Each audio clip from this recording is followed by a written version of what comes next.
فاتحہ۔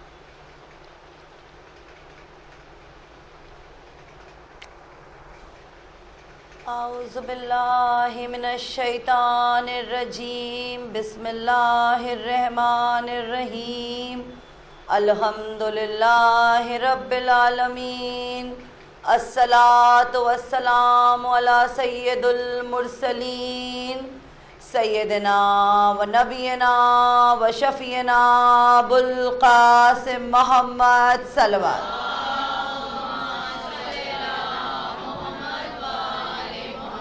ہر تعریف اس کے لیے ہے جو بے حد بزرگ ہے، سب سے بہتر ہے، سب سے برتر ہے، سب سے افضل ہے، جس کا فضل و کرم عام ہے، جس کا احسان ہمیشہ معافی ہے۔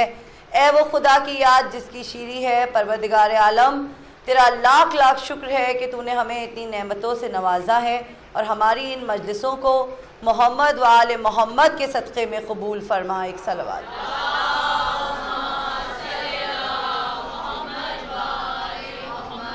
اللہم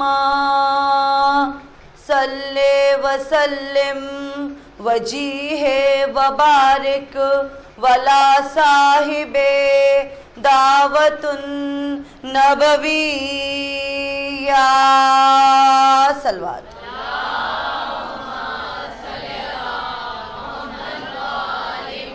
وصولت الحیدریہ والعصمت الفاطمیہ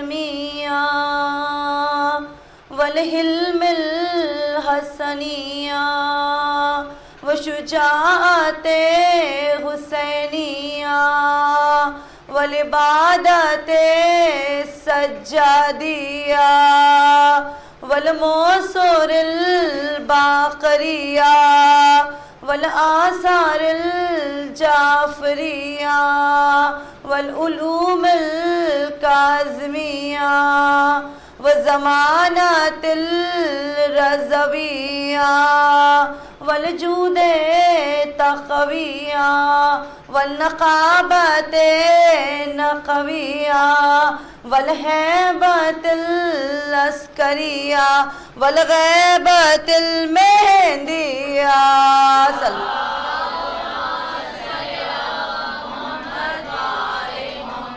والاسرار الہیہ صلوات۔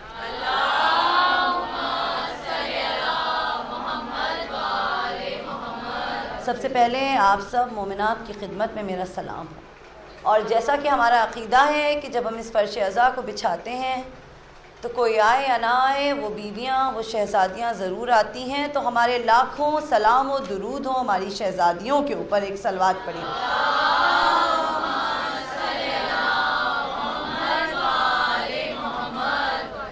بسم اللہ الرحمن الرحیم۔ یا ایھا الذین آمنوا لا تقدموا بین یدی اللہ ورسولہ واتقوا اللہ ان اللہ سمیع علیم۔ یا ایھا الذین آمنوا لا ترفعوا اصواتکم فوق صوت النبی۔ ابھی میں نے آپ کے سامنے سورہ الحجرات کی، جو کہ 49 نمبر کا سورہ ہے، اس کی فرسٹ اور سیکنڈ آیہ کریمہ کی تلاوت کرنے کی عزت حاصل کی۔ یہ ایک ایسا سورہ ہے مومنات جس میں پروردگار عالم تمام بندوں کو ایک بہت الگ طریقے سے ہدایت کر رہا ہے، ایک بہت الگ انداز میں ہدایت کر رہا ہے، کیونکہ اس سورے میں اللہ تمام ایمان والوں کو ایک کوڈ آف کنڈکٹ بتا رہا ہے۔ یعنی یہ کوڈ آف کنڈکٹ بتا رہا ہے کہ دیکھو، جب بھی تم اللہ اور رسول کی موجودگی میں ہونا، یعنی اگر کبھی ایسا تمہیں شرف مل جائے کہ تم اللہ اور رسول کے درمیان ہونا، تو کبھی بھی آگے بڑھ چڑھ کے اپنی رائے نہ رکھنا، آگے بڑھ چڑھ کے اپنی رائے قائم نہ کرنا، اور دیکھو کبھی بھی کبھی بھی اللہ کے رسول کی آواز کے اوپر اپنی آواز کو بلند نہ کرنا.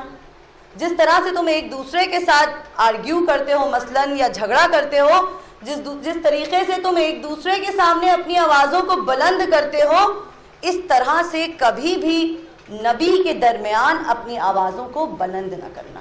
یعنی ہمیں یہ سمجھ میں آیا کہ اس آیت کریمہ میں جو پہلی اور دوسری آیت ہے, میں نے دوسری آیت آدھی پڑھی ہے, پارشل پڑھی ہے, تو اس میں اللہ ایک کوڈ آف کنڈکٹ بتا رہا ہے اور بہت ہی بہترین سورہ ہے. 18 آیات کا چھوٹا سا سورہ ہے, مدنی سورہ ہے, یعنی مدینے میں نازل ہوا تھا. اور الحجرات یعنی حجرہ, اپنی چھوٹی بہنوں کے لیے بتاتی چلوں کہ چیمبر کو حجرہ یعنی کوئی بھی کمرہ, کوئی کمرہ جس میں انسان آرام کر سکتا ہے, کوئی کمرہ جس میں آپ آفس کا کام کر سکتی ہیں. اور یہ جو 18 آیاتوں کا سورہ ہے نا, اس سورے میں اللہ مومنوں کو اور ایمان والوں کو کئی درس دے رہا ہے کہ آپس میں گفتگو کس طرح سے کرنی ہے, لوگوں کے درمیان بات چیت کس طرح سے کرنی ہے, اور اگر آپ سے کوئی عہدے میں بڑا ہے تو اس کو ایڈریس کیسے کرنا ہے. اور یہ بھی بتا رہا ہے کہ نبوت کے درمیان, رسالت کے درمیان اگر آپ کی یہ خوش نصیبی ہو جائے کہ آپ رسالت کے درمیان موجود ہیں, تو اپنی رائے کو یا اپنے اوپینین کو, اپنے سجیشن کو جب تک پوچھا نہ جائے تب تک نہ دینا. ایک صلوات پڑھیے محمد.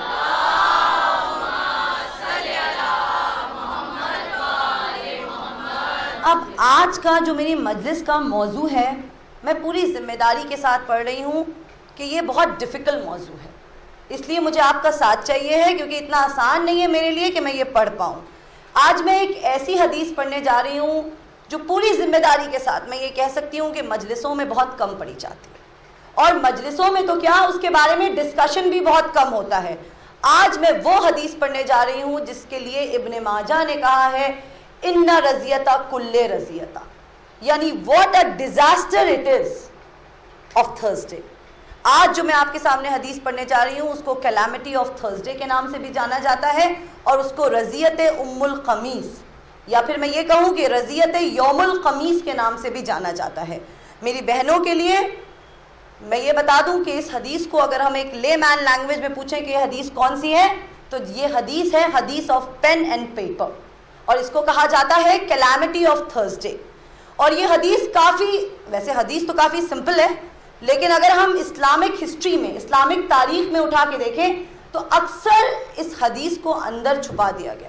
جیسے 7 تالوں میں ہم کوئی بہت اہم چیز رکھتے ہیں نا, جو ہم چاہتے ہیں کہ کبھی سامنے نہ آئے, اسی طریقے سے اس حدیث کو اسلام میں الگ الگ آتھرز نے, میں آپ کو آتھرز کے نام کے ساتھ بتاؤں گی کہ کیسے اس حدیث کو اندر کارپیٹ کے اندر برش کر دیا گیا ہے.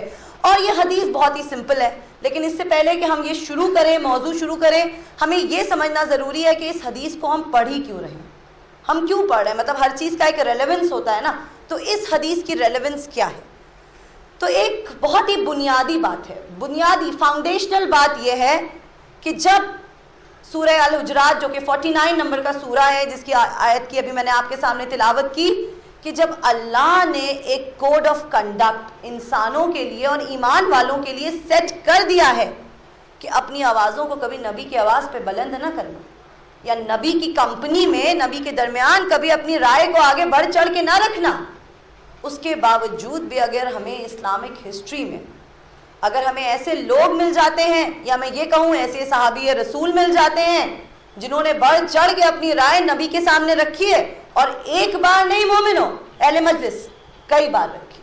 میں آپ کو سارے ایگزامپلز دوں گی, کیونکہ جتنا میرے لیے پڑھنا مشکل ہے اتنا آپ کے لیے سننا مشکل ہے, اور مجلس لائیو جاری ہے, تو میں سارے ریفرنسز کے ساتھ پڑھوں گی پوری ذمہ داری کے ساتھ.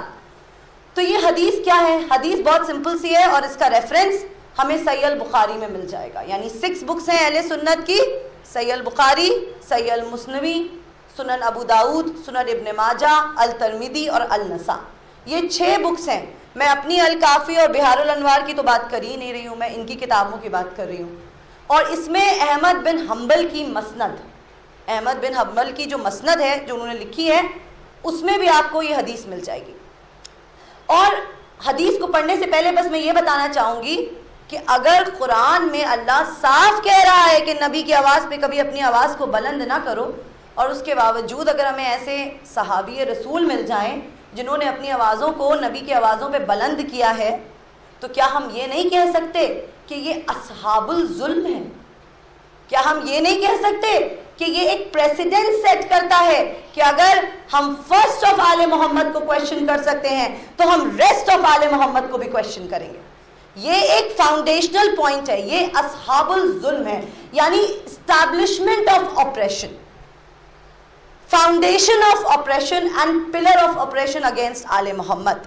اب اس حدیث میں کیا ہوا تھا؟ بہت ہی سمپل سی حدیث ہے کہ یہ سفر کی بات ہے، یہ سفر کا واقعہ ہے کہ جب رسول اللہ کی وفات سے چند دنوں کی پہلے کی بات ہے کہ رسول اللہ بہت علیل ہو گئے تھے، اور بہت سے لوگ بتاتے ہیں کہ ان کی زندگی کے وہ لاسٹ 12 ڈیز تھے جس میں وہ بہت بیمار تھے اور ان کی وفات ہونے والی تھی، تو بس بہت علیل ہو گئے تھے۔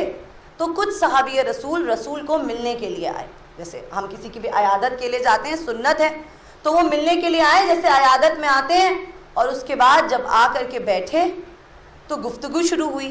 جب گفتگو شروع ہوئی تو رسول اللہ نے خاص طور سے ایک صحابی سے ڈائریکٹ انٹریکشن کیا، face to face direct communication کیا، ون آن ون کمیونیکیشن، اور ارشاد فرمایا کہ give me a pen and paper, مجھے ایک پین اور پیپر، ایک کاغذ اور قلم لا کر کے دیجئے تاکہ میں کچھ ایسا لکھ دوں جس سے کبھی بھی امت مسلمہ غلط راستے پہ بھٹکے گی نہیں۔ ذرا سوچئے گا، سوچئے تو اتنا آسان نہیں ہے کہ بس میں نے پڑھ لیا اور آپ نے سن لیا۔ اللہ کا رسول کیا ارشاد فرما رہا ہے کہ مجھے ایک پین اور پیپر لا کے دیجئے جس سے کہ میں کچھ ایسا لکھ دوں کہ امت مسلمہ کبھی بھی صراط مستقیم کے راستے سے بھٹکے گی نہیں۔ رسول اللہ نے یہ سوال کیا، اور اس سوال کے بعد صحابی رسول نے جواب دیا کہ یا رسول اللہ، ایسا لگتا ہے کہ آپ کی بیماری آپ پہ حاوی ہو گئی ہے۔ میں پوری ذمہ داری کے ساتھ پڑھی ہوں، میرے لیے پڑھنا بہت مشکل ہے۔ یا رسول اللہ، ایسا لگتا ہے کہ آپ کی بیماری آپ پہ حاوی ہو گئی ہے، یا کسی انٹرپریٹیشن میں اس کو انہوں نے پروناؤن کی طرح بھی ریفر کیا ہے کہ لگتا ہے کہ ان کی بیماری ان پہ حاوی ہو گئی ہے، اور اس کے بعد کہا حسبنا کتاب اللہ، کہ اللہ کی جو کتاب ہے وہ ہمارے لیے کافی ہے۔ اور اس کے بعد کیا ہوا؟ کچھ صحابی رسول جو تھے ان کو یہ بات ہرگز پسند نہیں آئی، چاہنے والے صحابی بھی تھے، انہوں نے آبجیکٹ کیا کہ رسول اللہ اگر آپ سے بات کر رہے ہیں تو آپ اس طرح سے جواب نہیں دے سکتے۔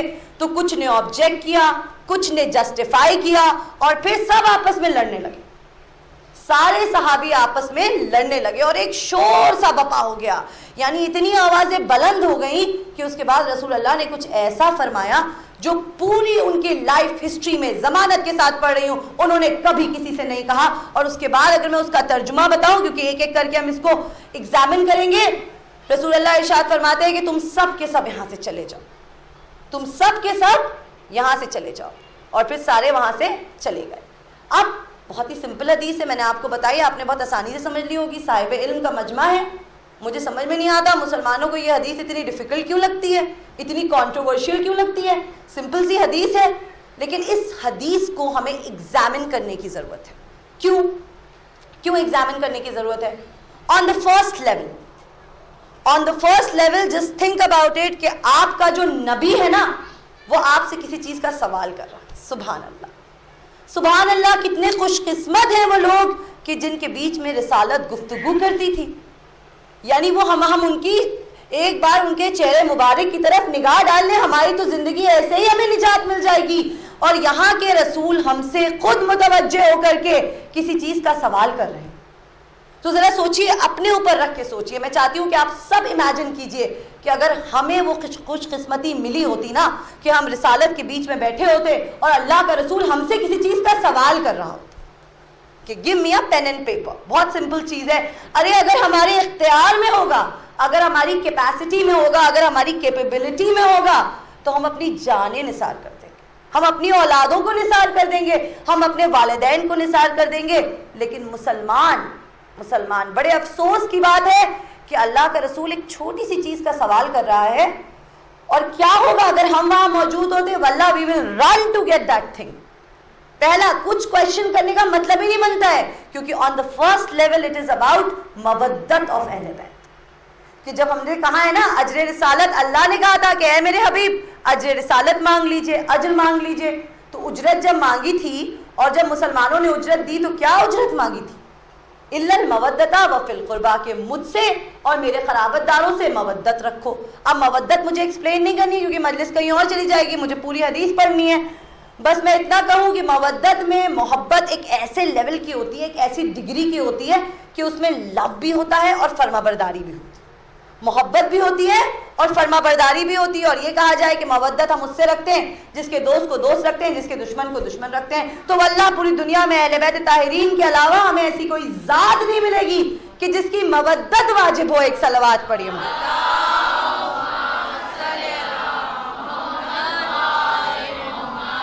تو آن دا فرسٹ لیول اگر ہم مودت کی بات کریں تو ہمیں صرف پلین اوبے کرنا ہے اور کچھ نہیں کرنا ہے. لیکن مسلمان سوال کر رہے ہیں، مسلمان اوبے نہیں کر رہے، سوال کر رہے ہیں. آن دا سیکنڈ لیول رسول اللہ نے صرف اتنا ہی نہیں کہا کہ give me a pen and paper, مجھے ایک پین اور پیپر لا کے دیجیے، بلکہ اس کے ساتھ ساتھ یہ بھی کہا کہ میں کچھ ایسا لکھ دوں گا کہ جس سے امت مسلمہ کبھی بھی صراط مستقیم کے راستے سے بھٹکے گی نہیں.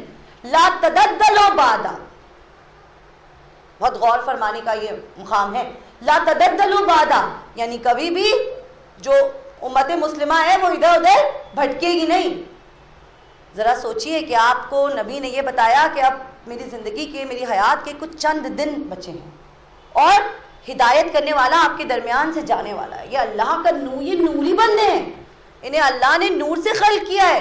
آپ کو پتا ہے کہ رسالت کچھ دنوں کے بعد ایسا وقت آ جائے گا کہ آپ کو رسالت معاب کا چہرہ دیکھنا نصیب نہیں ہوگا اور ہادی آپ کے درمیان سے چلا جائے گا. رسالت جائے گی، امامت کا سلسلہ شروع ہوگا. تو اگر وہ آپ سے کہہ رہے ہیں کہ ہم کچھ ایسا لکھنا چاہتے ہیں کہ تم کبھی بھٹکو گے نہیں، تو نہ جانے کیا لکھ دیتے رسول اللہ. ذرا سوچئے، نہ جانے کیا لکھ دیتے رسول اللہ. کہیں ہدایت کا فلسفہ لکھ دیتے، ہدایت کا فلسفہ لکھ دیتے، یا صراط مستقیم کا جز لکھ دیتے، یا کہیں غدیر قم کی اہمیت لکھ دیتے، یا صحابیوں کے لیے کوئی نصیحت لکھ دیتے. تو وہ غور فرمانے کا مقام نہیں تھا، وہ اسلامک ہسٹری میں سب سے امپورٹنٹ مقام نہیں تھا کہ آپ کو ایگزام سے پہلے ٹیچر جو پوائنٹس یاد کراتا ہے نا وہ سب سے امپورٹنٹ ہوتے ہیں کہ بس یہ یاد کر لو تاکہ تم فیل نہ ہو. ایگزام ہی تو ہے نا جو یہاں چل رہا ہے، یہ سفر ہی تو ہے دنیا، اور دنیا دن سے ہے. رسول اللہ میں پہلے ہی بتا چکے یہ وہ جگہ ہیں جو غمگینیوں کی جگہ ہیں، یہ وہ جگہ ہیں جو پریشانیوں کی جگہ ہیں، اور اس کے بعد آپ کو راستہ بتا رہے ہیں. نہ جانے کیا لکھ دیتے رسول اللہ. لیکن اس کے بعد مسلمان سوال کر رہے ہیں. آن دا تھرڈ لیول جواب آتا ہے صحابیوں کی طرف سے. جواب آتا ہے صحابیوں کی طرف سے کہ صحابی اس لیے کنفیوز ہو گئے. وہ تو کنفیوژن اس لیے ہو گیا کہ رسول اللہ تو امی ہیں، معاذ اللہ رسول اللہ تو امی ہے. اب میری چھوٹی بہنوں کے لیے باقی تو صاحب علم کا مجمع ہے کہ امی کے معنی کیا ہوتے ہیں. تو امی کے کئی معنی ہوتے ہیں. عربی میں ہر الفاظ کے کئی معنی ہوتے ہیں. 48 میننگز تو ہوتے ہی ہیں ایک الفاظ کے. کہا امی کے معنی ہے وہ جو پڑھ لکھ نہیں سکتا، وہ جو لکھ اور پڑھ نہیں سکتا. اور دوسرے معنی ام کے ہیں someone from the land of ام القرا. امی کے معنی ہے ام القرا کسے کہتے ہیں؟ مکہ کو کہتے ہیں، آپ سب جانتے ہیں. وہ جو مکے کا رہنے والا، رسول اللہ مکے کے رہنے والے تھے، بالکل صحیح بات ہے. تو امی ہے. اور مسلمان 2 منٹ کے لیے ہم پہلا ہی والا میننگ لے لیتے ہیں مسلمانوں کی انڈرسٹینڈنگ کے لیے اور ایک آپسی میل جول بڑھانے کے لیے. ہم پہلا ہی والا میننگ لے لیتے ہیں. میں اسی کو ایکسپلین کروں گی، دوسرا تو ایکسپلینیشن کی ضرورت نہیں ہے کہ معاذ اللہ رسول اللہ امی تھے، وہ تو لکھ پڑھ نہیں سکتے. تو صحابی یہ کہہ رہے ہیں اور ہمیں یہ سمجھ میں نہیں آ رہا، کنفیوژن یہ تھا، ہم نے اس لیے اوبے نہیں کیا کہ ہمیں سمجھ میں نہیں آ رہا تھا کہ رسول اللہ پین اور پیپر مانگ کیوں رہے تھے. وہ تو لکھ پڑھ نہیں سکتے تھے، تو پین اور پیپر کا وہ کیا کرتے. اب اس کے 2 جواب ہیں. پہلا جواب تو یہ ہے کہ رسالت جو کچھ کرتی ہے نا وہ مرضی الہیہ سے کرتی ہے، اپنی مرضی سے یہ کچھ نہیں کرتے. اصحاب الکساء میں ان کا نفس پیوریفائی ہو چکا ہے، یہ اپنے نفسوں کو اللہ کو بیچ چکے ہیں. اللہ نے ان کے نور کو سب سے پہلے بنایا ہے. ان کے قدموں میں جنت ہے. ان کے گھر پہ جو فرشتے ہیں نا وہ درزی بن کے آتے ہیں. ستارہ ان کے گھر کا طواف کرتا ہے. ان کے گھر سے فرشتے شفا پاتے ہیں.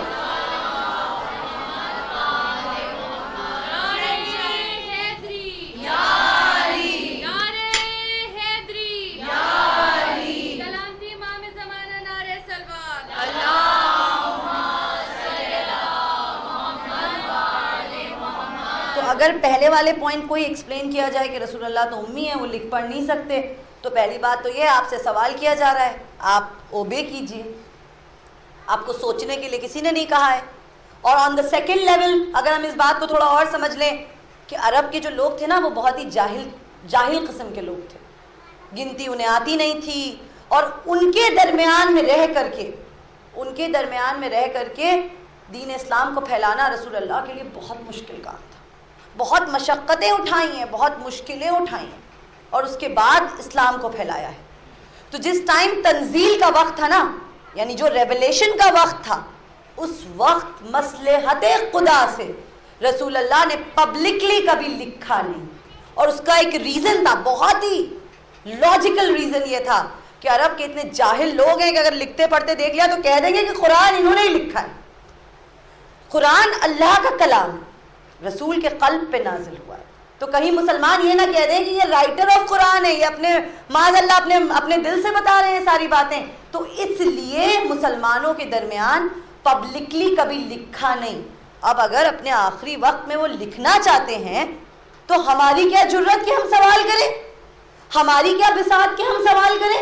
وہ لکھنا چاہتے ہیں، ہم سے کسی چیز کا سوال کر رہے ہیں تو ہم وہ چیز ان کے سامنے پیش کریں۔ وہ ہم سے، ہمارا کام ہے فالو کرنا، ہمارا کام ہے فالو کرنا۔ وہ اگر کہیں کہ ٹریٹی کے لیے جانا ہے تو ہم ٹریٹی کے لیے تیار ہو جائیں، وہ اگر کہیں کہ جنگ کے لیے جانا ہے تو ہم جنگ کے لیے تیار ہو جائیں۔ جب ہم جنگ پہ پہنچ جائیں اور وہ کہیں اپنی تلواروں کو نکال لو تو ہم تلواروں کو نکال لیں، اور وہ کہیں کہ تلواروں کو واپس میدان میں رکھ دو تو بنا کوئی سوال پوچھے تلواروں کو واپس میدان میں رکھ دیں۔ یہ ہے سورہ الحجرات کے پہلے اور دوسرے آیت کے معنی۔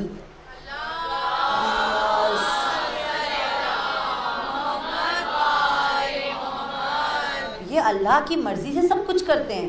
اگر یہ 40 سال تک خاموش ہیں اور دین اسلام کی دعوت نہیں دے رہے تو وہ بھی مرضی الہیہ ہے۔ اگر یہ دعوت ذوالشیرہ میں اعلان نبوت کرتے ہیں تو وہ بھی مرضی الہیہ ہے۔ اگر یہ غدیر خم میں اعلان ولایت علی کرتے ہیں تو وہ بھی مرضی الہیہ ہے، اور اگر اس کے بعد یہ مسلمانوں سے کہتے ہیں کہ مجھے ایک پین و پیپر لا کر کے دو تو وہ بھی مرضی الہیہ ہے۔ ایک صلوات پڑھیے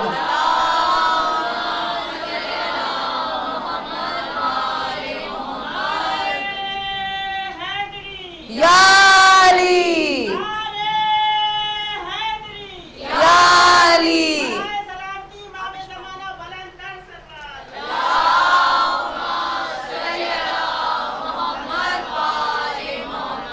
ہمیں سوچنے سمجھنے کی اور سجیشن دینے کی صلاحیت دی کس نے؟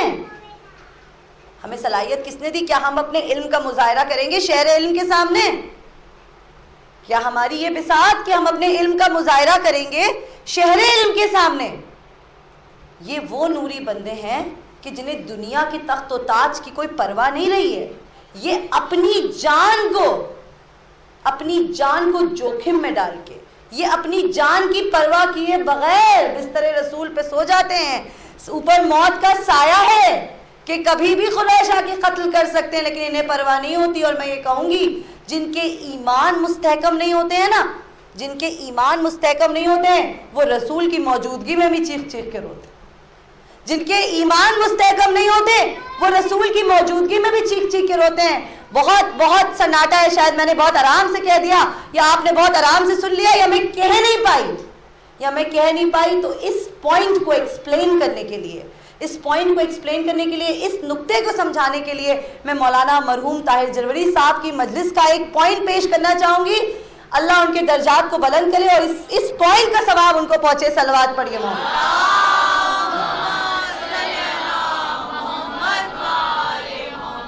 کیا مجلس پڑھتے تھے، ایک سما باندھ دیتے تھے، کیا اوریشن کرتے تھے۔ ضروری ہے کہ ہم یاد کریں یہ ذاکر اہل بیت ہیں، انہوں نے اپنی مجلس میں بہت ہی خوبصورت پوائنٹ پڑھا تھا، میں نے بچپن میں سنا تھا کہ جب قریش رسول کو قتل کرنے کے لیے آ رہے تھے، ایک طرف قریش رسول کو قتل کرنے کے لیے آ رہے ہیں اور رسول کے ساتھ صحابی رسول ہو لیے، میں نام نہیں لوں گی، صاحب علم کا مجمع ہے، ضرورت نہیں ہے، اور ہو لیے اور نکل گئے مکہ سے باہر، اور نکل گئے اور پھر ایک غار کی طرف چلتے جا رہے ہیں، ساتھ میں پیچھے ایک کتا بھی ہو لیا، اس کتے کا نام خطمیر ہے۔ تو جب بھی آپ کو کتے سے ڈر لگے آپ خطمیر 3 مرتبہ بول دیں گی تو کتا آپ کے پیچھے نہیں آئے گا۔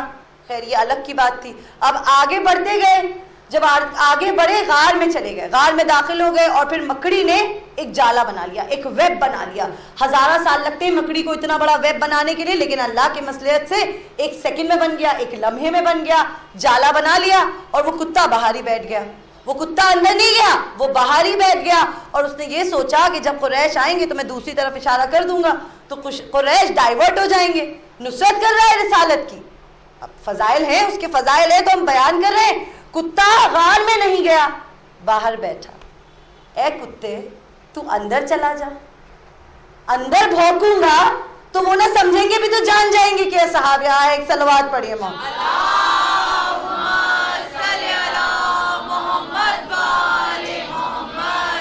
یعنی یہ بہت سکون سے بستر رسول پہ سو جاتے ہیں, سامنے موت ہی کیوں نہ ہو انہیں فرق نہیں پڑتا. اور جن کا ایمان مستحکم نہیں ہوتا ہے نا, وہ جگہ جگہ پہ رسالت کی پریزنس میں بھی رسالت سے سوال نہیں کرتے, رسالت پہ سوال کرتے. دیکھیے ایک ڈفرنس ہے. رسالت سے سوال کیا جا سکتا ہے, کہیں میں نے اس کا ترجمہ پڑھا آیت کا تو کوئی یہ نہ سمجھے کہ رسالت سے سوال نہیں کیا جا سکتا. رسالت سے سوال کیا جا سکتا ہے, رسالت پہ سوال نہیں کیا جاتا. اگر آپ نے لا الہ الا اللہ محمد رسول اللہ کہہ دیا تو اس کے بعد رسالت پہ سوال مت کیجئے, کیونکہ یہ جو دین اسلام ہے نا, اس میں آنے کے لیے تو کوئی زبردستی نہیں ہے. لا اکراہ فی الدین, دین کے معاملے میں کوئی جبر نہیں, کوئی زور نہیں. تو دوسری بات بھی کہتی چلوں کہ ہم تلواروں کی بنا پہ مسلمان نہیں کرتے, ہم تلواروں کی بنا پہ کسی کو مسلمان نہیں کرتے.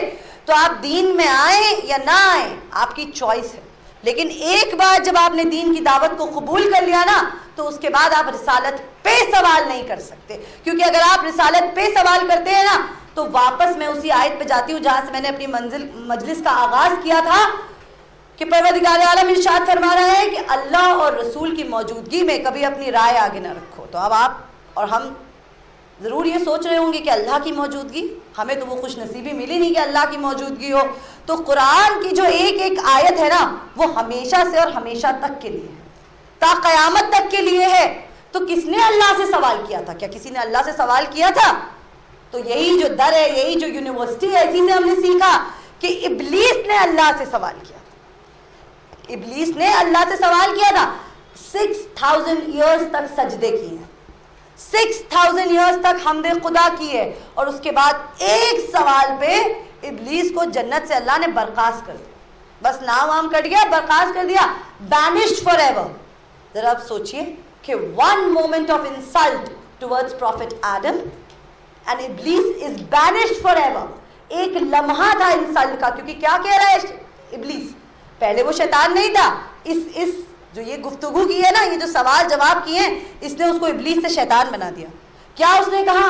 اس نے کہا کہ پروردگار عالم تو نے مجھے آگ سے بنایا ہے, تو نے آدم کو مٹی سے بنایا ہے, بتا خالق کو بتا رہا ہے.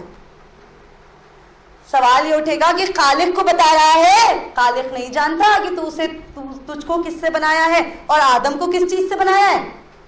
تو کیا کر رہا ہے؟ اب ہم آیت پہ جائیں. یا ایھا الذین آمنوا لا تقدموا بین یدی اللہ ورسولہ واتقوا اللہ ان اللہ سمیع علیم.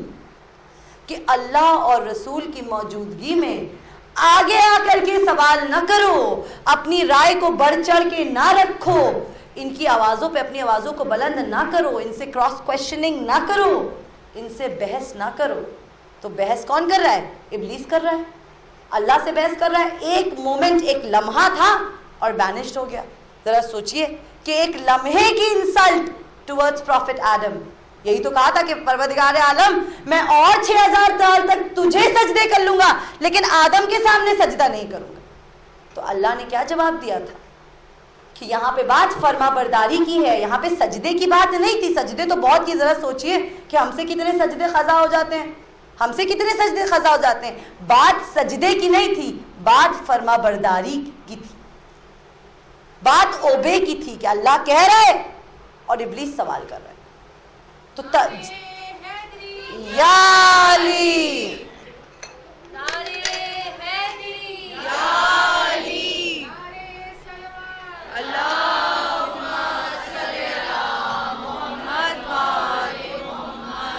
ایک لمحے میں ابلیس شیطان بن گیا, ایک لمحے میں ابلیس شیطان بن گیا.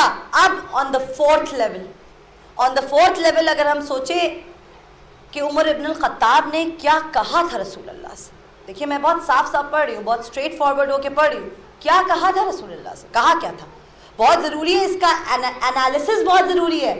تو جب رسول اللہ نے سمپل سی ایک سوال کیا کہ give me a pen and paper, مجھے ایک پین اور پیپر لا کے دیجیے تاکہ میں کچھ ایسا لکھ دوں جس سے تم کبھی بھی بھٹکو گے نہیں، جس سے تم یعنی امت مسلمہ، جنرلائز تھا وہ، کبھی بھی بھٹکو گے نہیں، ہمیشہ صراط مستقیم کے راستے پہ گامزن رہو گے، لا تددلوا بعدا. تو اس پہ جواب دیتے ہیں صحابی رسول قد غلب الوجہ. جواب آیا، میں وربیٹم بائی وربیٹم پڑھ رہی ہوں صحیح البخاری سے، اپنے دل سے کچھ نہیں پڑھ رہی. جواب آیا قد غلب الوجہ، illness has overtaken him یا illness has overtaken you. کہ ایسا لگتا ہے یا رسول اللہ، ایسا لگتا ہے کہ آپ کی بیماری آپ پہ حاوی ہو گئی، آپ کی بیماری آپ پہ حاوی ہو گئی. اور اس کے بعد کیا کہا، اِنَّا رَجُلَ لَيَهْجُرُ، اِنَّا رَجُلَ لَيَهْجُرُ. ایسے ہی نہیں، ابن ماجہ نے اس کو اِنَّ رَزِيَةَ كُلِّ رَزِيَّہ کہا ہے کہ اتنی بڑی کلیمٹی کبھی ہوئی نہیں ہے اسلامک ہسٹری میں. سوچئے اتنی چیزیں ہو گئی اسلامک ہسٹری میں، کسی کو اس نے اِنَّ رَزِيَةُ الْكُلِّ رَزِيَّہ نہیں کہا. جب کہا جا رہا ہے لِرَجُلَ لِيَهْجُرُ، اس کے معنی کیا ہے، that man has become delirious. اب ڈیلیریم کے معنی آپ سب جانتے ہیں، ایسی غنودگی انسان پہ چڑھ جائے کہ وہ اپنے سدھ بدھ کھو بیٹھے، ایسی غنودگی انسان پہ چڑھ جائے، معاذ اللہ میں پڑھ رہی ہوں، ترجمہ پڑھ رہی ہوں تو مجھے لگ رہا ہے میں گنہگار بن رہی ہوں، کہ ایسی غنودگی انسان پہ چڑھ جائے کہ اسے سمجھ میں نہ آئے کہ وہ کیا کہہ رہا ہے اور کیا کر رہا ہے. کیا کہا، قد غلب الوجہ، پہلے تو یہ کہا illness has overtaken you، اور اس کے بعد یہ کہا that man has become delirious. یعنی رسول اللہ پہ ایک ایسی غنودگی چھا گئی. اگر ہم دونوں باتوں کو ملا لیں نا، دونوں سینٹنسز کو جوڑ لیں، کہ ان کی بیماری کی وجہ سے ان پہ ایک ایسی غنودگی چھا گئی ہے کہ انہیں سمجھ میں نہیں آ رہا کہ یہ کیا کہہ رہے ہیں، انہیں سمجھ میں نہیں آ رہا یہ کیا کہہ رہے ہیں. یہ بہت شرم کی بات ہے، یہ بہت شرم کی بات ہے، کیونکہ کوئی ایک جرنلسٹ اگر ایک کارٹون بنا دیتا ہے نا تو سارے اس کے پیچھے پڑ جاتے ہیں، پروٹیسٹ کرنے لگتے ہیں، وہ تو دین اسلام سے تعلق بھی نہیں رکھتا. ذرا سوچئے گا، یہ انٹرنیٹ کا دور ہے، سارے اس کے پیچھے پڑ جاتے ہیں. اور یہاں مسلمانوں کا خون نہیں کھولتا، یہاں مسلمانوں کا خون نہیں کھولتا کہ صحابی رسول جن کے آگے رضی اللہ لگتا ہے، وہ رسول اللہ سے سوال کر رہے، رسول اللہ پہ اعتراض کر رہے معاذ اللہ. اور اس کے بعد کہا یہیں پہ خاموش نہیں ہوئے، یہیں پہ خاموش ہو جاتے. خدا کی قسم دل چاہ رہا ہے بس یہیں پہ خاموش ہو جاتے. اس کے آگے کہا حسبنا کتاب اللہ، کہ یا رسول اللہ ہمارے لیے اللہ کی کتاب کافی ہے. کس سے کہہ رہے ہیں، جس پہ کتاب نازل ہوئی ہے اس کو بتا رہے ہیں ہمارے لیے کیا کافی ہے کیا کافی نہیں ہے. ماشاءاللہ مسلمان جو ہے جس پہ کتاب نازل ہوئی ہے اس کے سامنے بتا رہے ہیں ہمارے لیے کیا کافی ہے، ہمارے لیے کیا کافی ہے. اور حسبنا کتاب اللہ تب آ رہا ہے جب انی تارکم فیکم الثقلین کتاب اللہ و اطرتی اہل بیت، جب رسول اللہ غدیر میں اعلان کر چکے ہیں. یہ 2 مہینے بعد کا واقعہ ہے مومن.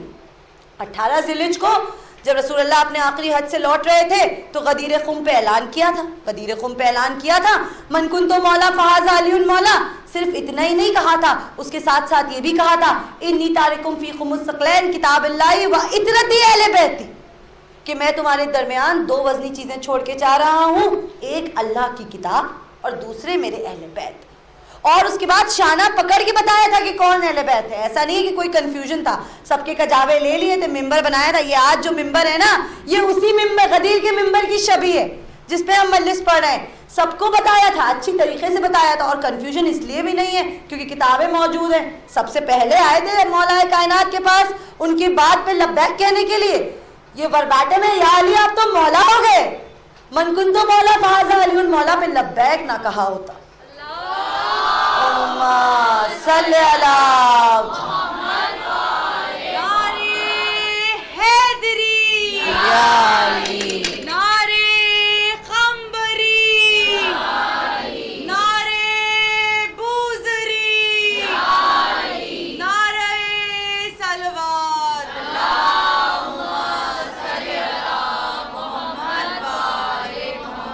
من کنتو مولا فہذا علی مولا پہ لبیک نہ کہا ہوتا، علی کو مولا نہ کہا ہوتا، مولائے کائنات کے ہاتھ پہ بیعت نہ کی ہوتی تو کوئی غم نہیں تھا. لیکن یہ سب کچھ کیا تھا اور اس کے بعد یہ بھی سنا تھا کہ رسول اللہ یہ ارشاد فرما رہے ہیں کہ میں تمہارے درمیان 2 گرا قدر چیزیں چھوڑ کے جا رہا ہوں، اور اس کے بعد یہ رسول سے کہہ رہے ہیں حسبنا کتاب اللہ، کہ ہمارے لیے اللہ کی کتاب کافی ہے. یعنی کتاب جس پہ نازل ہوئی ہے نا اس کو ہدایت کا راستہ بتا رہے. یہاں پہ سمجھ میں نہیں آ رہا ہے ہادی کون ہے. واقعی میں کنفیوژن ہے پڑھنے والوں کے لیے کہ ہادی کون ہے. ہماری کیسے یہ جرت، ہماری کیسے یہ بساط کہ ہم رسول کو بتائیں کہ ہمارے لیے کیا کافی ہے اور کیا کافی نہیں ہے. ایک صلوات پڑھیے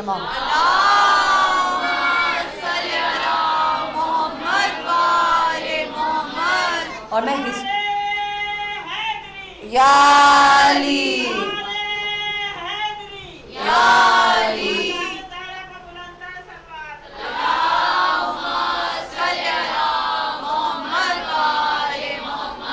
اور احمد بن حنبل، جابر ابن عبداللہ انصاری، ابن وہاب، ابن شہاب، ابن ماجہ، ابن عباس، ابن سلیمان و ایہ، بہت سارے چین آف نریشنز ہیں اس ایک حدیث کے. ایک نریشن نہیں ہے، کم سے کم 20-25 نریشن ہے. مجھے تو صرف 8-10 نام ہی یاد ہیں. بہت سمپل ہے، انٹرنیٹ کا دور ہے. sunna.com پہ جائیے، صحیح البخاری نکالیے، بک آف نالج نکالیے اور اس میں ٹائپ کریے حدیث آف پین اینڈ پیپر، یا یہ بھی ٹائپ کر سکتی ہیں کیلیمٹی آف تھرسڈے. ایک مرتبہ جب یہ کہا ہے نا کہ حسبنا کتاب اللہ، رسول اللہ نے ایک مرتبہ نگاہ ڈالی. یہ مصائب ہے عزیز، رسول اللہ نے نگاہ ڈالی اور اس کے بعد کبھی بھی ہمیں اسلام کی تاریخ میں یہ نہیں ملتا یہ جملہ جو میرے رسول نے اس دن بولا. اس کے بعد رسول اللہ نے ارشاد فرمایا کہا قم عنی، جلال میں ہے رسول اللہ. ہم جانتے ہیں یہ رحمت للعالمین ہے، یہ اتنی آسانی سے جلال میں نہیں آتے. رسول اللہ ارشاد فرماتے ہیں قم عنی. میں نے کہا تھا نا میں وربیٹم بائی وربیٹم پڑھوں گی، ایک ایک الفاظ کو انالائز کریں گے. رسول اللہ ارشاد فرماتے ہیں قم عنی. اور آپ کسی بھی عرب کے انسان سے پوچھ لیجیے کہ قم عنی کے کیا معنی ہوتے اور یہ کس کانٹیکس میں یوز کیا جاتا ہے. تو قم عنی کے ایک دم سمپل معنی ہے گیٹ آؤٹ. بالکل اگر میں صرف اپنا کچھ بھی انالیسز نہ لگاؤں تو اس کے معنی ہے go away from here, move away from here, یہاں سے چلے جاؤ. اور یہ اگر آپ کسی بھی عرب سے پوچھیں گے نا، یا جس کی عربی اچھی ہو، عربی داں کوئی ہوگا، تو آپ کو بتائے گا کہ جب عرب کے لوگ، لیبنان کے لوگ، جارڈن کے لوگ جب بے انتہا کسی سے پریشان ہو جاتے ہیں، عام لینگویج میں بولوں بہت زیادہ اریٹیٹ ہو جاتے ہیں اور بالکل نہیں چاہتے کہ وہ ان کی نظروں کے سامنے رہے، تب وہ اس سے کہتے ہیں قم عنی، یعنی یہاں سے چلے جاؤ. اور یہ لاسٹ کانورسیشن ہے. اللہ کا رسول جانتا ہے کہ اس کے بعد ملاقات نہیں ہونی ہے، یہ لاسٹ کانورسیشن ہے. اور میں یہ بھی پوچھنا چاہوں گی کہ کتنی مرتبہ اللہ کے رسول نے کبھی بھی کسی سے قم عنی کہا ہوگا؟ معاذ اللہ، کبھی نہیں کہا. کیونکہ رسول اللہ نے خود ارشاد فرمایا ہے کہ 4 چیزوں نے مجھے بہت مدد کری ہے دین اسلام کو پھیلانے کے لیے. ایک میرا اخلاق، دوسرا میری بیوی خدیجہ کا مال، تیسرا میرے بھائی علی کی تلوار، اور چوتھا میرے چچا ابو طالب کے گھر کی قربانیاں. اپنے اخلاق کی رسول اللہ خود تعریف کر رہے، وہ تعریف کر رہے جن کے لیے اللہ نے جن کے صدقے میں پوری دنیا بنائی ہے، وہ تعریف کر رہے جو اپنی مرضی سے اپنے منہ سے ایک الفاظ نہیں کہتے، وہ تعریف کر رہے جو سراج منیر ہیں، وہ تعریف کر رہے جو طٰہٰ ہیں، وہ تعریف کر رہے جو یاسین ہیں، وہ تعریف کر رہے جو اللہ کے محبوب ہیں. ایک صلوات پڑھیے.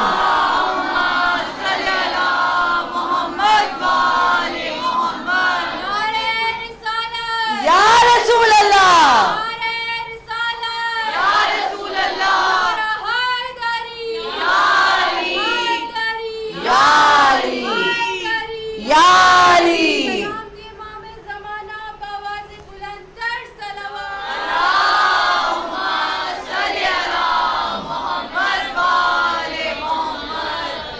ارشاد فرماتے ہیں قم عنی، یہاں سے چلے جاؤ. اور ایسے ہی نہیں کہا یہاں سے چلے جاؤ، کیونکہ جب یہ کہا تھا نا حسبنا کتاب اللہ، تب کیا ہوا تھا؟ تب ایسا نہیں ہے کہ سارے صحابیوں نے یہ بات آسانی سے سن لی تھی. ایسا نہیں ہے کہ ہمیں رسول اللہ کے صحابی پسند نہیں. ہم پہ یہ الزام لگتا ہے اور میں بہت پراؤڈلی پڑھ رہی ہوں. ہم پہ یہ الزام لگتا ہے ہمیں صحابی پسند نہیں. ہمیں صحابیوں سے کوئی پرابلم نہیں ہے. ہمیں جابر بن عبداللہ انصاری پسند ہے، ہمیں مقداد پسند ہے، ہمیں ابو ذر پسند ہے، ہمیں اویس قرنی پسند ہے، ہمیں خزیمہ ابن ثابت پسند ہے. تو کیا کرائیٹیریا ہے ہماری چوائس کا؟ کیونکہ ہم لوگ تھوڑے چوزی ہیں ٹو بی آنیسٹ. کیا کرائیٹیریا ہے؟ بہت سمپل کرائیٹیریا ہے. اویس القرنی کا رسول اللہ کی زندگی کے بعد کیا ہوا؟ کیا ہوا؟ وفات ہو گئی رسول اللہ کے. اویس القرنی ایسے صحابی ہیں جن کو رسول اللہ نے سید الصحابہ کہا ہے. بہت بڑی بات ہے. اور انہوں نے اپنی زندگی میں کبھی رسول اللہ سے ملاقات نہیں کی. آنا چاہتے تھے پر ان کی ماں بہت بیمار تھیں, علیل تھیں, وہ جانے نہیں دیتی تھی. وہ کبھی اور کسی اور مجلس کا ٹاپک ہے. بہرحال انہوں نے رسول اللہ سے کبھی ملاقات نہیں کری, اور رسول اللہ جب وہ ایک بار آئے بھی ملنے تو رسول اللہ سے ملاقات نہیں ہو پائی. تو رسول اللہ ارشاد فرماتے ہیں کہ مجھے قرن کی جانب سے جنت کی بو آ رہی ہے. ماشاء اللہ. اور اس کے بعد رسول اللہ نے کہا کہ جنت میں یہ تم سارے صحابیوں کے سردار ہوں گے. ویسے قرنی سید الصحابہ بہت بڑا لقب ہے. ویسے تو اہل بیت کا ایگزامپل کافی ہے کہ مسلمان یقین کریں, لیکن صحابیوں کے ایگزامپل سے, کیونکہ اوتھینٹک ہے نا حدیث, اوتھینٹک ہے حدیث. رسول اللہ ارشاد فرما رہے ہیں کہ سید الصحابہ. تو سید الصحابہ جو اویس القرنی تھے, بعد وفات رسول ان کا کیا ہوا؟ یہ کہاں گئے؟ انہوں نے کس کا ساتھ دیا؟ صفین میں شہادت ہوئی ہے مولا علی کی نصرت کرتے. خزیمہ ابن ثابت, ان کی بھی بہت انٹرسٹنگ سٹوری ہے, بٹ وہ کسی اور مجلس میں پڑھیں گے. خزیمہ ابن ثابت ایک اکلوتے ایسے صحابی ہیں جن کی ڈبل شہادت مانی جاتی ہے, یعنی ان کی ایک گواہی ڈبل مانی جاتی ہے. ان کا کیا ہوا؟ بعد وفات رسول صفین میں شہید ہوئے مولا علی کی نصرت کرتے ہوئے.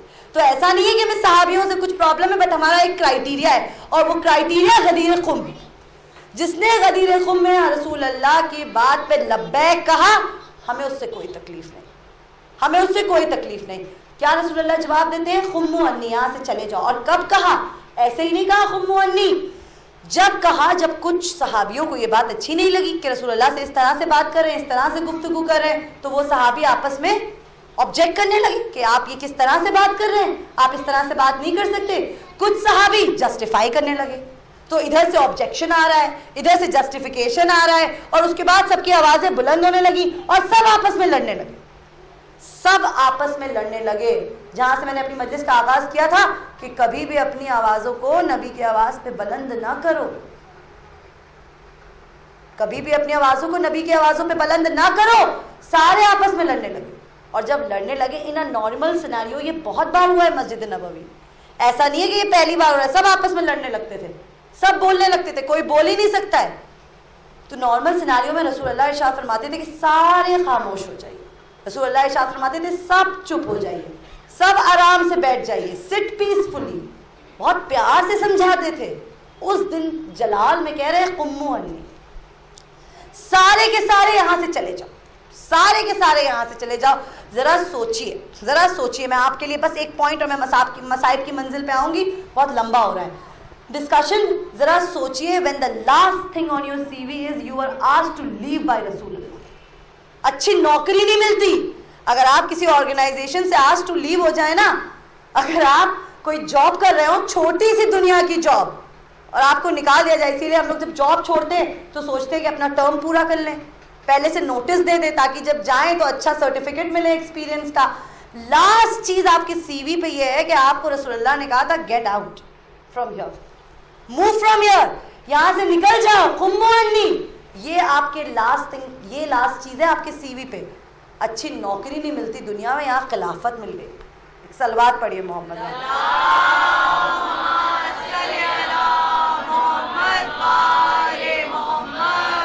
کیا کیا نہیں کہا لوگوں نے رسول اللہ کو. ابتر کہا, مجنون کہا, ساحر کہا, شاکر کہا. ایک عورت تھی جو کوڑا پھینکتی تھی, آپ سب نے سنی ہے ساری روایتیں, مجھے وہ نہیں پڑھنی. کبھی کسی کو خمو انی نہیں کہا. رسول اللہ کے گھر سے رسول اللہ نے کبھی کسی کو جانے کے لیے نہیں کہا. ایسا اخلاق ہے کہ دشمن گواہی دے رہا ہے, اور رسول اللہ ارشاد فرما رہے ہیں خمو انی, کہ یہاں سے چلے جاؤ, یہاں سے میری نظروں سے دور ہو جاؤ. اور دوسری چیز یہ بھی ہے کہ نووی نے مسند آف احمد بن حنبل میں, اور سیار العلوم ایک بک ہے, سیار العلوم, آپ لوگ سرچ کریے گا, اس میں زہابی اور نووی دو ایسے رائٹرز رہے ہیں, دو ایسے آتھرز رہے ہیں جنہوں نے جسٹیفیکیشن دی ہے. بیکاز یہی کر پائے یہ لوگ, جسٹیفیکیشن دیے کہ ایسا کیوں کہا تھا صحابی رسول نے. کہا اس لیے کہا تھا کہ ان کی صحت کی بہت پرواہ تھی. انہوں نے کہا ہے قد غلب الوجہ, آپ لوگوں نے اس کا مطلب غلط سمجھ لیا. انہوں نے تو کہا تھا illness has overtaken ہے, مطلب وہ بہت کنسرن میں کہہ رہے ہیں قد غلب الوجہ. ٹھیک ہے 2 منٹ کے لیے مان لیتے ہیں کنسرن میں کہہ رہے ہیں, بینیفٹ آف ڈاؤٹ دے دیتے ہیں. اگر کنسرن میں کہہ رہے ہیں تو پھر رسول کے سامنے اپنی آوازوں کو بلند کیوں کر رہے ہیں؟ کیا ہم کسی کی عیادت کے لیے جاتے ہیں، کسی کے گھر جاتے ہیں یا ہاسپٹل جاتے ہیں تو واللہ ہم کیا کرتے ہیں؟ خاموشی سے جا کے بیٹھتے ہیں، دعا پڑھ لیتے ہیں، یہ دیکھتے ہیں کہ اگر کوئی انسان ہے جس کا آخری لمحہ ہے، اور کوئی مان لیجیے کوئی بہت عظیم شخصیت بھی ہے یا کوئی ہمارا گھر والا ہے جسے ہم بہت چاہتے ہیں، ہم یہ چاہتے ہیں کہ ہم سنیں کہ وہ کیا کہنا چاہتا ہے۔ اگر وہ کچھ لکھنا چاہ رہا ہے تو لکھ لے، اگر ہم سے کچھ کہنا چاہ رہا ہے تو کہہ رہے۔ بس مین بات یہ کہ وہاں آرام سے بیٹھتے ہیں اور جتنی کم سے کم بات چیت کرتے ہیں۔ یہی تو ایٹیکیٹس ہوتے ہیں نا کسی کی عیادت میں جانے کے۔ اگر آپ کو صحت کی اتنی پرواہ تھی تو وہاں پہ جا کے لڑائی کیوں کرنے لگے؟ وہاں پہ جا کے اتنا شور کیوں مچانے لگے؟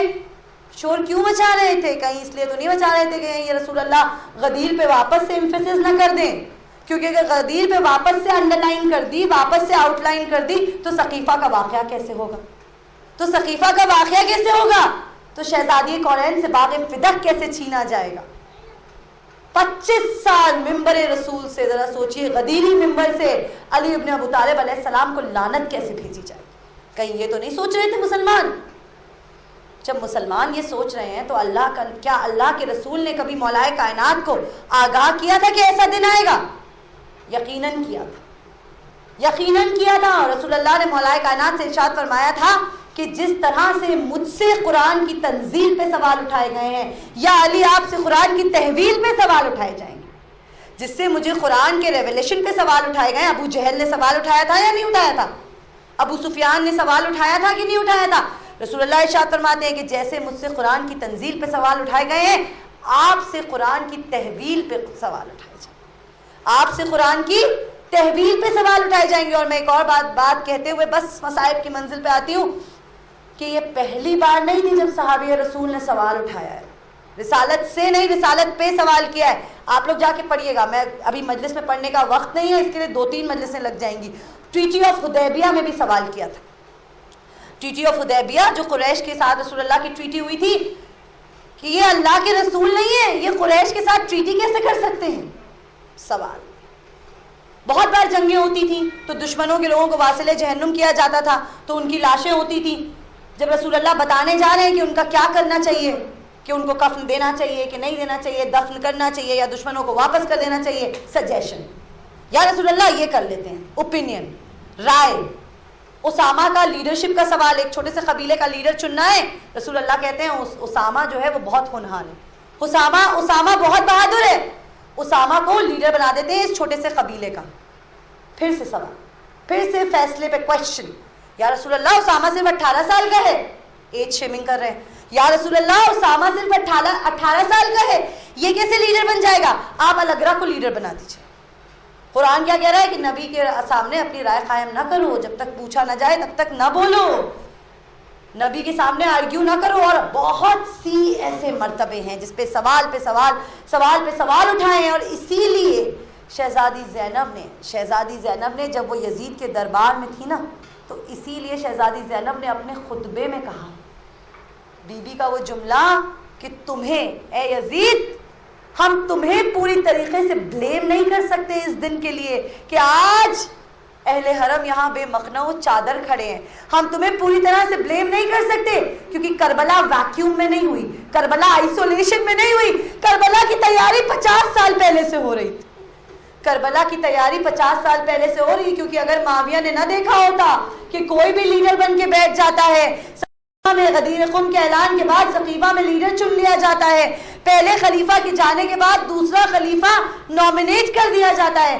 اگر معاویہ نے یہ نہ دیکھا ہوتا تو ہرگز ہمت نہ ہوتی یزید کو لیڈر بنانے کی، ہرگز ہمت نہ ہوتی۔ میں پوری ضمانت کے ساتھ پڑھ رہی ہوں، کیوں کہا ہے اللہ کے رسول نے خمو انی؟ کیونکہ آنکھوں کے سامنے کربلا آ گئی تھی، وہاں سے 2 گروپس نکلے ہیں، ایک وہ گروپ جو غدیر قم کو اس ممبر کو سجائے بیٹھا ہے، اور دوسرا وہ گروپ جو رسول اللہ سمجھ گئے تھے کہ کربلا کا میدان ہوگا اور میرا حسین 3 دن کا بھوکا پیاسا ہوگا، عزیزوں 3 دن کا بھوکا پیاسا ہوگا۔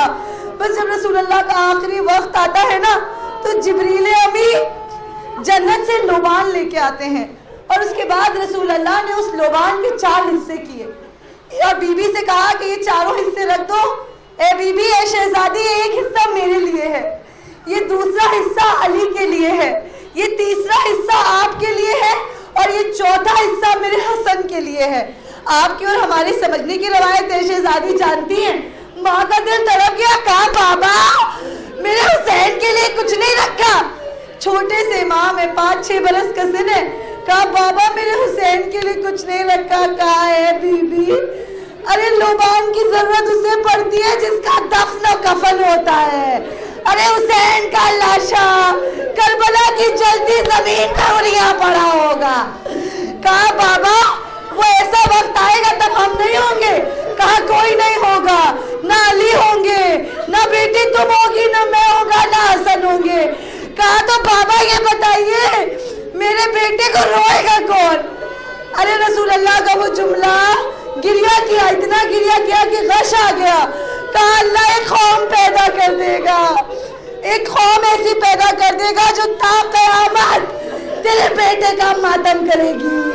ارے شہزادی کا وہ جملہ پروردگارا تو جب تک ان کی شفاعت نہیں ہوگی نا میں جنت میں نہیں جاؤں گی۔ ارے روز محشر ہوگا، شہزادی آئیں گی، منادی ندا دے رہا ہوگا، وجعل حق وزخ الباطل ان الباطل کان زہوقا، اور پروردگارہ پوچھے گا اے بی بی اپنے حسین کے رونے والوں کے لیے کیا لائی ہو؟ شہزادی جواب دیں گی میں عباس کے کٹے ہوئے بازو لائی ہوں، میں سکینہ کا جلتا ہوا کرتا لائی ہوں، ارے میں علی اصغر کے جھولے کی لکڑیاں لائی ہوں۔ ارے جی بھر کے رو لیجئے عزاداران امام حسین علیہ السلام، مولا ہم سے رخصت ہو رہے ہیں۔ ارے 72 کی ماتم دار زینب مدینے لوٹ کے آ رہی ہے۔ ذرا سوچئے جب سر ملے ہوں گے شہزادیوں کو تو بیویوں کا کیا حال ہوا ہوگا۔ ارے کربلا میں خبر حسینی سے شہزادیاں لپٹی ہوئی ہے۔ زینب نے دیکھا ساری بیویاں ہماریوں میں سوار ہو گئی، کہیں ام رباب نظر نہیں آتی۔ ارے شہزادی نے پوچھا اے بی بی چلیے مدینہ چلتے ہیں۔ کہا جس کو مدینے جانے کی خواہش تھی وہ زندان شام میں سو رہی ہے، میرا چنڈولے بالوں والا بچہ کربلا کی زمین پہ سو رہا ہے، میرا وارث بھی یہی، میری اولاد بھی یہی، اے بی بی میں مدینے جا کے کیا کروں گی؟ کہا شہزادی مدینے چلیے۔ ارے ادھر ایک بچی کو اپنے بابا کا انتظار ہے۔ ارے سنا تھا جب سے کہ آتے ہیں سید اکرم، خوشی سے فاطمہ صغرا کا تھا جب عالم، کبھی تو گرتی تھی سجدے میں منہ باندھی دے غم، کبھی یہ کہتی تھی کیوں نانی جان جی گئے ہم۔ ارے وطن میں آشے مشرق ناتے، چلو چلو میرے بابا حسین آتے ہیں، چلو چلو میرے بابا حسین آتے ہیں۔ اب جو دیکھا تو کالی ہماریاں ہے، ارے وہ شان کہا جیسے کہ حسین گئے تھے۔ ارے روتی ہوئی بیویاں آ رہی ہیں، ایک ایسا عزیز علیل ہے، ارے ایک ایسا شخص ہے، ایک ایسا بیمار نادوا ہے جس کی کمر جھک چکی ہے۔ ارے ایک نو پڑتا تھا گھوڑے کے آگے آگے بشیر، مدینہ لٹ گیا جنگل میں مر گئے شبیر، ارے گلے پہ دل بھرے زہرا کے چل گئی شمشیر، ارے کیا قتل غریب الوطن کو بے تقصیر، اور یہ زلزلہ شاہ خشک سال کا ہے، یہ قاقزی پہ لہو فاطمہ کے لال کا ہے۔ مولا کا چیلم بھی ہو گیا عزیز و مولا ہم سے رخصت ہو گئے۔ آپ جی بھر کے رو لیجئے پروردگارہ تجھے ان روتی ہوئی آوازوں کو واسطہ، پروردگارہ جو بیمار ہے انہیں شفا عطا فرما، جو بے روزگار ہے انہیں روزی عطا فرما، جو بے اولاد ہے انہیں اولاد عطا فرما۔ پروردگارہ کورونا کی اس وبا کو نیست و نابود کر دے اور ہمارے امام کی ظہور میں تاجیل فرما۔ ربنا تقبل منا ماتم حسین۔